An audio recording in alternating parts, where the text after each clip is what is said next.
এসালাম তো শুধু এসালামকে খুশি, এসালাম তো নিশ্চয়ই সরকার প্রধানের ছত্রছায়া এগুলি করেছে।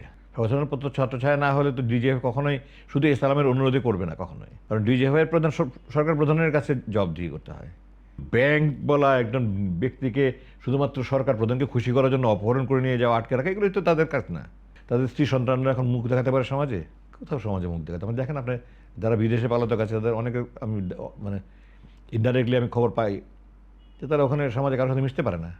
অবশ্যই আমি আমি তো এটা ডিজিএফআইকে আমি আমার বইয়ের মধ্যে বলেছি, সরকার এটাকে একটা গুন্ডা বাহিনী বানিয়েছিল। ডিজিএফআই কি অধিকার আছে আমাকে অপহরণ করার, আমাকে বলেন কেন করেছে? সরকারের প্রধান এই ডিজিএফআই প্রতিষ্ঠানটাকে অপব্যবহার করেছে তার ক্ষমতা টিকিয়ে রাখার জন্য, তার স্বার্থ হাসিলের জন্য, তার চেলাচামুন্ডাদের স্বার্থ হাসিলের জন্য, তার চাটুকারদের স্বার্থ হাসিলের জন্য ডিজিএফআইকে ব্যবহার করে সব কিছু করেছে। এটা তো ডিজিএফআই প্রধানের অবশ্যই দোষ আছে, কারণ সে সাংবিধানিকভাবে আমরা শপথ নিয়েছি যে আমরা দেশের প্রতি, জনগণের প্রতি, সংবিধানের প্রতি আমাদের আনুগত্য, কোনো ব্যক্তির প্রতি না, কোনো দলের প্রতি না। তো ডিজিএফআইয়ের প্রধান একজন ডিজি হিসাবে, একজন মেজর জেনারেল হিসাবে সে কি বুঝে না যে এই কাজটা করা আমার জন্য নৈতিক কি অনৈতিক, এটা কি ন্যায় কি অন্যায়, এটা কি আমার কাজে পরিবর্তিত পরে কি পড়ে না? ডিজিএফের কাজটা কি? ডিজিএফের কাজ হলো, আমরা মিলিটারি ভাষায় বলি ট্রান্স ফ্রন্টিয়ার ইন্টেলিজেন্স। সীমান্তের ওপারে আমার যারা দেশগুলো আছে তাদের দেশের সশস্ত্র বাহিনী সম্পর্কে বিভিন্ন তথ্য সংগ্রহ করা, এগুলোকে মূল্যায়ন করা, এবং যে যে বাহিনীর যেটা যোগ্য, যারা যেটার কর্মক্ষেত্র তাদেরকে ওই সংশ্লিষ্ট বাহিনীকে এটা জানিয়ে দেওয়া। এবং তাদের এটাও একটা কাজের মধ্যে অংশ যে দেশের ভিতরে যদি দেশ বিরোধী কোনো তৎপরতা হয়, দেশ বিরোধী কোনো রকমের কোনো তৎপরতা, এটাও তারা করতে পারে। কিন্তু ব্যাংক বলা একজন ব্যক্তিকে শুধুমাত্র সরকার প্রধানকে খুশি করার জন্য অপহরণ করে নিয়ে যাওয়া, আটকে রাখা, এগুলোই তো তাদের কাজ না। যারা এগুলি করেছে, তাদের যারা করেছে তারা এগুলি শাস্তি পাবে, দুনিয়াতে তো পাবে, মানে আখড়াতে তো পাবে, দুনিয়াও কেউ কেউ পাবে, কেউ কেউ পাবে না হয়তো। এই যে আমার মামলায় 5 জন ডিজি তো পলাতক, এখন 5 ডিজি পলাতক, তারা দুঃখজনক না যে একজন মেজর জেনারেল, লেফটেন্যান্ট জেনারেলরা হুলিয়া মাথায় নিয়ে পলাতক। আমার তো বুকে রক্তক্ষরণ হয় যে আমি যে ইউনিফর্ম পরেছি, যে ইউনিফর্ম তারা পরেছে, আমার ছাত্র, তারা আমাকে নিয়ে অপহরণ করে রেখেছে এবং ওটার কারণে তারা এখন পলাতক। এবং খুব বড় কিছু একটা না হলে তারা দেশেও আসবে ফিরতে পারবে, তাদের লাশ হয়তো দেশে আসতে পারবে না, তাদের স্ত্রী সন্তানরা এখন মুখ দেখাতে পারে সমাজে? কোথাও সমাজে মুখ দেখাতে মানে দেখেন আপনি, যারা বিদেশে পালাতক আছে তাদের অনেকে আমি মানে ইনডাইরেক্টলি আমি খবর পাই যে তারা ওখানে সমাজে কারোর সাথে মিশতে পারে না। তো তারা তো গুন্ডা বাহিনীর প্রধান ছিল। কিন্তু প্রশ্নটা আমি একটু অন্য জায়গায় করতে চেয়েছিলাম যে এক হচ্ছে হলো কি একজন ব্যবসায়িক বটে, যদিও তাকে মাফিয়া বলা হয় এস আলম, তার কথায় ডিজিএফআই এর প্রধান কথা শুনে না, তার এটা কথায় আমি ওই সময় কি হয়েছে তার আমি ডিটেলস জানার সুযোগ নেই আমার, তখন তো ছিলই না। এখন আমার এত কিছু ডিটেলস স্টাডি করার সময় নেই আমার। বাট আমি এতটুকু বুঝি, এসালাম তো শুধু এসালামকে খুশি, এসালাম তো নিশ্চয়ই সরকার প্রধানের ছত্রছায়া এগুলি করেছে। সচেতনপত্র ছত্রছায়া না হলে তো ডিজিএফ কখনোই শুধু এসালামের অনুরোধে করবে না কখনোই, কারণ ডিজিএফ এর প্রধান সরকার প্রধানের কাছে জবাবদিহি করতে হয়। সুতরাং সরকার প্রধানের ইশারা, ইঙ্গিত, হুকুম, ছত্রছায়া ছাড়া এটা তো সম্ভবই না, অসম্ভব। 20 কোটি মানুষের নিরাপত্তার জায়গা নিয়ে একটা প্রশ্ন থাকে তো। হ্যাঁ, অবশ্যই, অবশ্যই ডিজিএফআই যেটা কাজ না তারা সেটা করেছে। আমি পূর্বের এক সাক্ষাৎকার কাকে বলেছি মনে নেই, যে নতুন ডিজি এর সম্প্রতি তো বদলি হয়েছে সরকার পরিবর্তনের পরে। এর আগে যিনি ছিলেন দীর্ঘদিন, মানে সরকার পরিবর্তনের প্রথমে তো আসলেন আপনার মেজর জেনারেল ফয়েজ, তারপরে 2 মাস পরে উনি প্রমোশন পেয়ে চলে গেলেন। এরপর আসলে মেজর জেনারেল জাহাঙ্গীর। জাহাঙ্গীর আমার সাথে টেক ওভার করার পরে আমার সাথে দেখা করতে এসছে দায়িত্ব নেওয়ার পরে।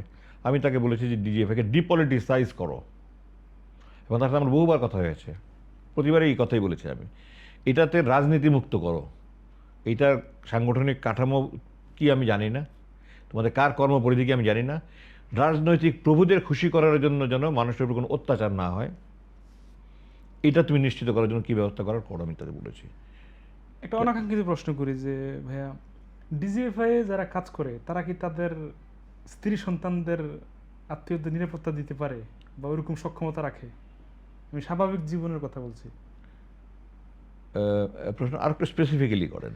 মানে তা এই যে অনিরাপদ করে ফেলে মানুষের জীবনকে বিভিন্ন শত শত অন্য মানুষের জীবনকে অনিরাপদ করে ফেলে। তারা কি আসলে এত প্রভাবশালী যে নিজের পরিবারের মানে তারা এই যে অনাকাঙ্ক্ষিত ঘটনাগুলো ঘটায়, তারা কি এটা শিওর থাকে যে আমাদের ফ্যামিলি নিশ্চিত আমি তো জানি না, তাদেরকে আমি তো জিজ্ঞাসা করে নিয়েছি তোমরা এটা করো কি। মেন ফিলোসফির কথা বলছি। না না, তারা তো যখন ক্ষমতায় থেকে এগুলি করে তখন তারা মোহে অন্ধ হয়ে যায়, তখন অত কিছু তারা বোঝে না। কিন্তু পরে তো তারা অনুশোচনা এখন তো অবশ্যই করে। আমাকে তো যারা সাবেক ডিজি, যাদের নাম হুলিয়া আছে, তার কয়েকজনই আমার সাথে বিভিন্ন মেসেজ করেছে। ডাইরেক্টরদের মধ্যে 3 জন যারা এখন বন্দী আছে, 3 জন আমার সাথে দেখা করেছে। যে একজন ডাইরেক্টর পলাতক আছে, মেজর জেনারেল কবির, আমার সাথে দেখা করেছে, স্যার মাফ করে দেন স্যার।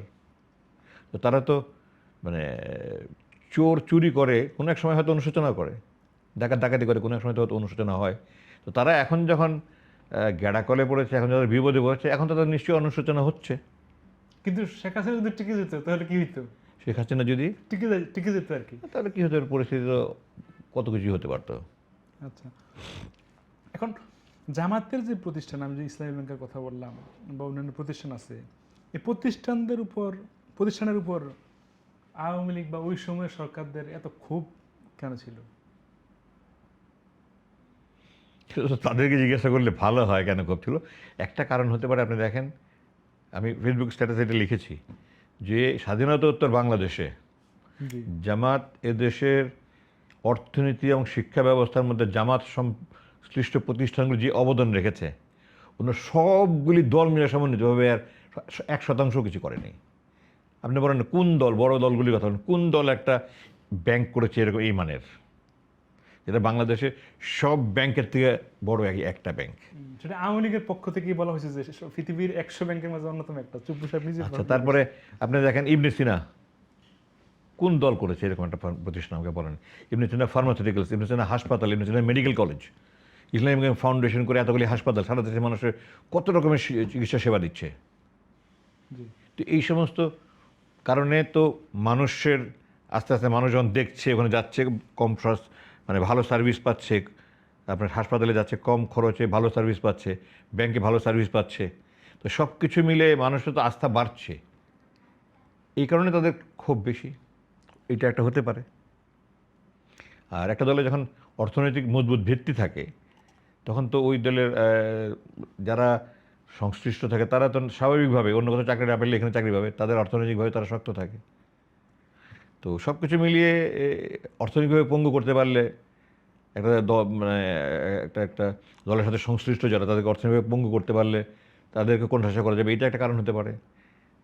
আপনার হিংসা একটা কারণ হতে পারে, কত কারণই তো হতে পারে।